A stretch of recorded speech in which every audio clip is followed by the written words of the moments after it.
Hello, it's been 4 weeks after Ayahuasca, the 3-day ceremony I attended and participated in, and I thought I'd give you a quick update. As you may have inferred from my after segment, I knew I was God. I was God. I was at least a partner with God, part of the whole scheme of things when I was on ayahuasca and for a couple of days afterwards. A week or so afterwards, I remembered that I was God and part of God and working with God. And now a month out, I think a lot about being God. I'm aware that I knew I was God, but it's not the same. 50 years of practice of believing in a materialist kind of realist, if I can't see it, I don't believe it mode, is not fully supplanted after 4 nights on ayahuasca. However, that other viewpoint, that we are energy and consciousness living a very filtered experience here, that mentality and mindset is running a lot stronger. In fact, I would say it's almost at a conflict, a crisis, where by default I handle situations and problems in the materialist mode. In the physical, I have to carry stuff around and make things happen with my body mode. And the other mode is right there though. I'm still seeing the parallels, the synchronicities, the coincidences, certain things moving ahead very easily that I have no resistance around, versus my old definitions and beliefs still tripping me up in a lot of other areas. So how to handle things, how to believe, how to move going forward, yeah, it's needs more work. It's definitely interesting, a little scary. It's like crossing a field with a pit in it. And old mentality, never take your eyes off the pit or you'll fall in. So you inch your way through life, going around. I mean, you start off looking for the pits and then you keep your eye on the pit to make sure you don't fall in. Not that fun. As opposed to realizing that I choose my experience by what I focus on. And so if I just quit focusing on the pit and carry on across the field looking at the flowers and the birds and the trees, life would be better. It's terrifying to take your eyes off the pit. And that's about where I'm at this point. I would like to get back to ayahuasca again soon. It's not an addiction, but much like research, reading, information, there are certain things that I am always attracted to and motivated to do, and this is one of those things. It hasn't played out yet. Insights I have had. We've gone in Western society deeply into a masculine energy, a masculine line of thought. And if there's anything thoughts love, it's to be explored and expand and branch out in every way they can and see how far they could go. Look at the thought of the automobile. It has overtaken the planet. The thoughts will not regulate themselves until they go as far as they can and collapse of their own weight. So if we as humans on this planet, as the thinkers, have any role here, I would say it is to orchestrate, choose, and balance thoughts and their energy. So the masculine machinery, towers, internal combustion machinery mindset that tries to train us to be good little machines in the factories and the whole cogs in the system is wearing us down. I don't think we, other than a few percentage that are riding it and reaping the rewards, most of us are kind of tired of it. And I know it would seem the earth itself is suffering under an excess of male mechanistic and negative energy. Not that they're necessarily the same, but that seems to be the combination from my viewpoint that we're exploring. So the feminine energy and the plant energy. It's no coincidence that Gaia and plants and Mother Earth, Mother Nature are symbolized as the feminine. They're nurturing, the cooperative versus the male competitive type of mindset. To teach, to wait a few generations for people to swing the pendulum and adopt this through reasoning and experiment is slow. I probably would not see that method get very far and make many changes in my lifetime.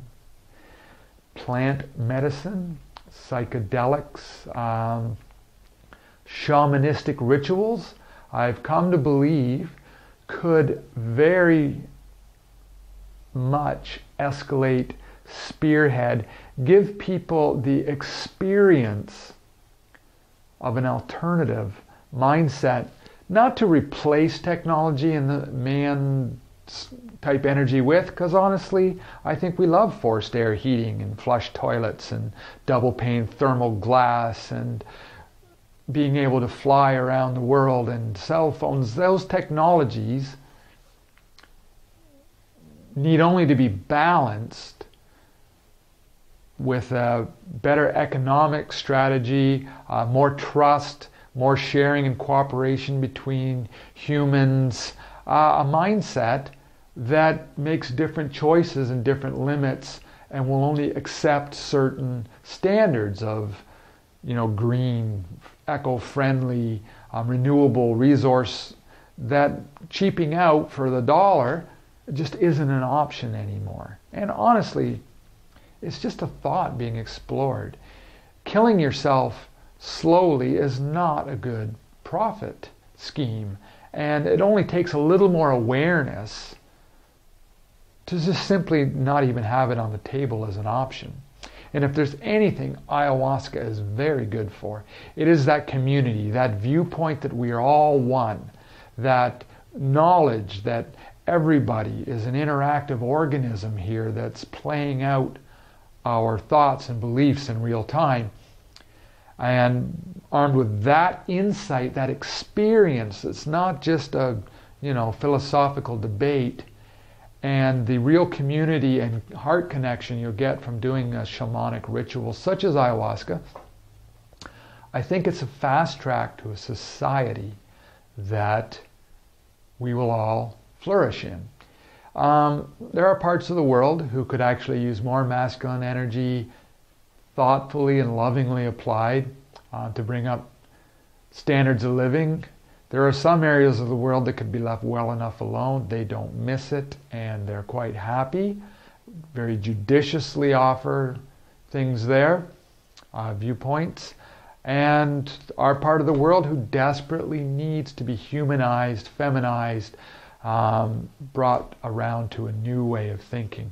I've often wondered why I kept seeing so many references constantly in my life to healing women and stopping spouse abuse, stopping violence towards women. And I'm like, I don't have that energy in my life personally, but I wasn't associating that mindset with even choosing to build a hot rod, choosing more pavement in my driveway, choosing, more big screen TVs and more power consumption in my home as a form of abusing or at least ignoring and not integrating the feminine.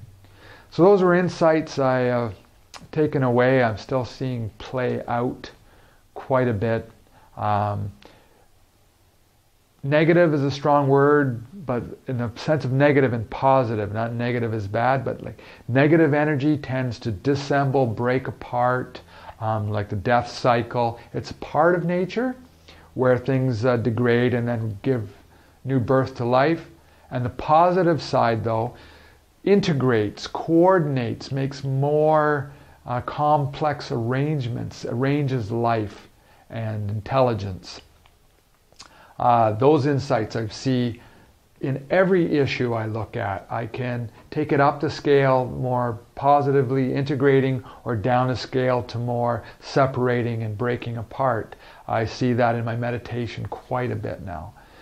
We've also, Julie and I say we, my partner and I, we have just adopted this as the next phase of, after years of searching for the next thing, after careers in construction and telecommunications and business, and missing something, studying and reading and exploring philosophies and intelligence and information. This has been a milestone to moving us ahead in real integration, real experience, real moving it out of a concept and into a reality for us. We love the people so much, the friendships. We've been getting back together with a lot of the people from that weekend already. We hope to continue doing so and expand that. We've already reached out to the facilitator, not the shaman in this instance, but a great guy. We've scheduled him to come back. We're putting together the group. We're opening it up to the circle to sign up for 3 more days, maybe some more if it fills up. We've got a beautiful facility lined up out in the country with some real beds this time. It's falling into place so wonderfully. It feels so good, and we just want to keep rolling with this as far as we can.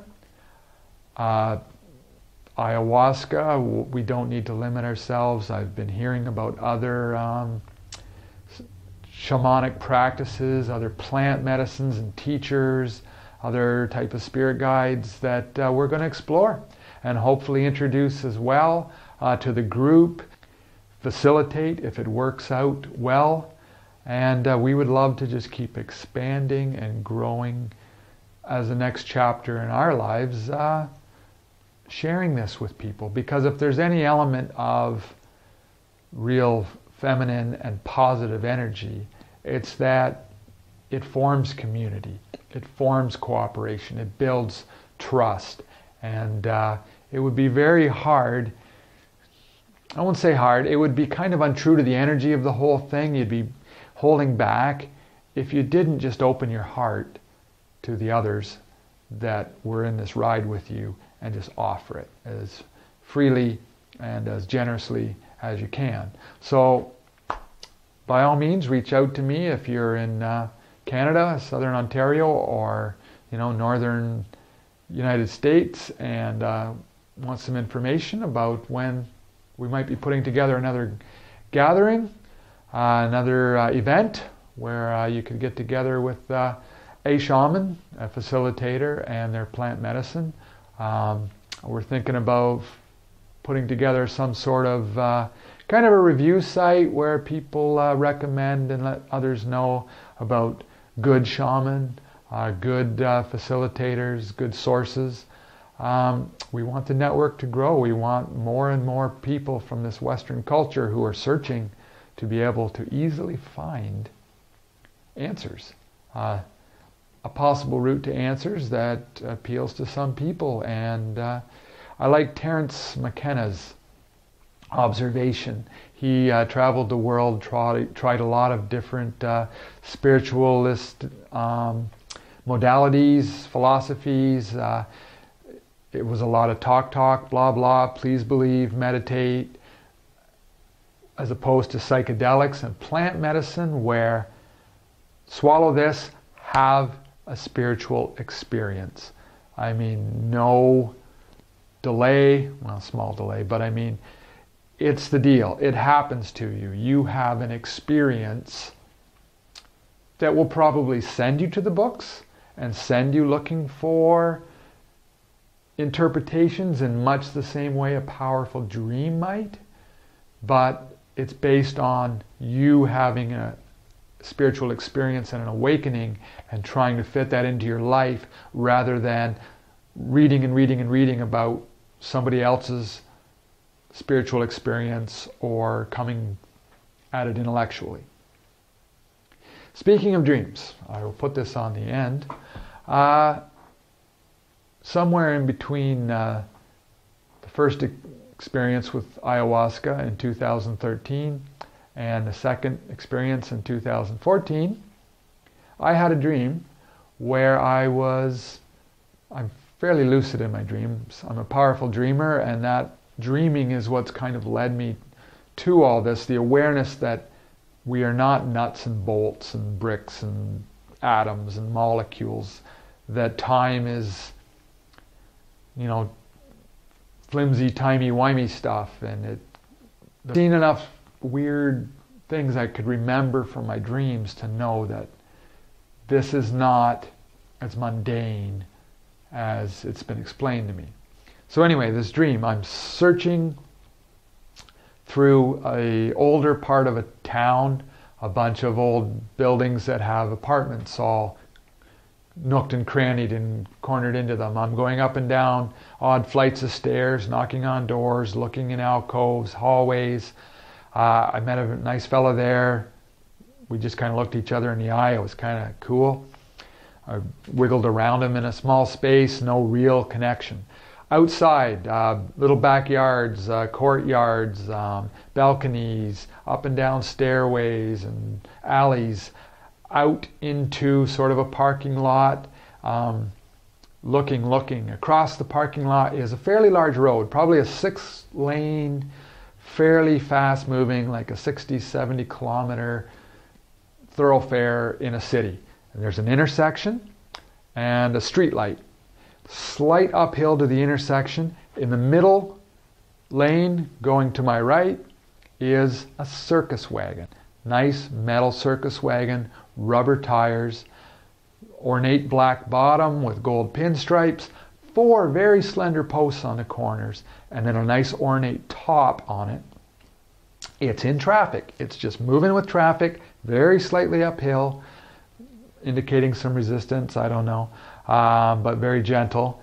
And on the back of the wagon, very invitingly posed, with an invitation like it's the tent's about to come up, is Mother Ayahuasca.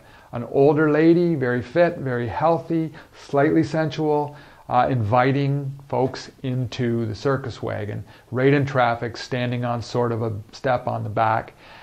2 stems on it, older men, kind of wizened, are operating the actual circus wagon. And I found it took me a while to figure out why there were just 4 posts in an empty spot instead of walls or curtains or windows or something on this wagon. Because the show with ayahuasca, first of all, is you and your insides. They're not providing the show. What they are actually doing is removing the curtains, removing the walls, removing all of the props and the symbolism that we use in life. That's why the wagon was empty, because it's about revealing, not about hiding. And I had that dream clearly, powerfully. I woke up, wrote it down, and I'm getting it. Ayahuasca is coming to town. Ayahuasca is out of the jungles and exploring to find us. If you haven't, look up the Ayahuasca Manifesto, actually channeled by the facilitator that we've been seeing. It explains that concept, that it's time. The earth needs it, our society needs it, and frankly the biosphere, the environment, the ecological system that's supporting the vines and the plants is under attack. It's diminishing, and so it's moved back out into the world and reestablished the philosophy behind ayahuasca, and many of the shamanic traditions are spiritual awareness or perish, and we're on the road to cyborgs, I guess. Do I sound crazy yet? Because I think I sound crazy, but it all makes sense to me. I'll explore this a little bit more later when I have something else to say, and I encourage all of you, be open-minded, try some things you may not have tried before. If you don't like what you've got to try something else. And if it's only old fears and stories and bugaboos that are holding you back, the people who are trying it and are doing it are all raving and all encouraging and recommending that I have seen. So are you going to trust wives' tales, or are you going to trust the people who are actively trying it and saying, hey, if you're searching, there might be something here for you. Talk to you later.